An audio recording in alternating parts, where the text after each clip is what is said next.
izintombi zomzomathanga afudumeleyo. Uzalwa zintombi zakulono zagobe. Kulono zagobe kaloku kukwatube. Kwatube kukwaphafu kwayobela. Kusidindi kaloku lowo umqokolo onqindi. Umqokolwana ophephela amahobe namavuthu. Kaloku ngumzi lowo ongaphelelwa zimba. Chocho ke kuba kaloku indonga zwelele. Kuba kaloku akupheli mgquba kwajali. Ungapheli nje umgquba kungokuba kugadwe ezingena ngesango. Ewe ke vuma ndithi umbona awuyithwali impontshane ungakhange uyithwali intshatshoba. Awuyithwali intshatshoba ungakhange untshule emhlabeni. Ewe ke ujala ubonisile wenza kwavokotheka buka amadoda. Walima watyala kwahluma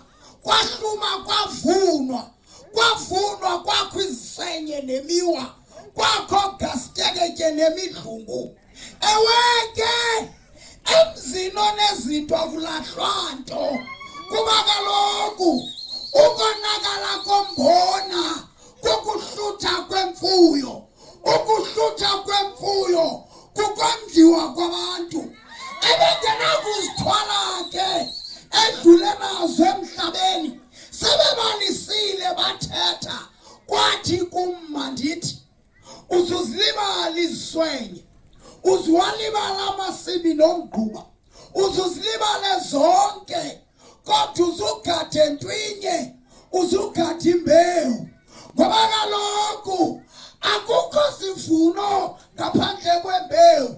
Ke ulishile ke eliqeqeshile wanini kubo manini ke bona gadani izinto ebezifutshane nenhliziyo yakhe. Nakwenza njalo uyakukhangela ngamehlo ezantsi anike intsikelelo. Zakuhlaka intsikelelo akusakuphela umntu kumzi kaPoyo. Kuba kaloku phakathi kwenhlaninge yazalwa ngunina uThixo umdali wakhetha yena ukuze ngaye azale nina, ukuze ngani kuhluthisizwe, ukuze sakuhluthisizwe ibuye iAfrika yakho kwethu. Sidinga iAfrika, sidinga abantu bokumela izinto, sidinga abantu abaqeqeshwayo abamaziyo hayi no ewe. Uzothi ke kwenzeni kwakho kwintsikelelo zinikwe nguyihlo, uthe kugwebeni kwakho ugwebe ngendlela yakumkholisa umdali.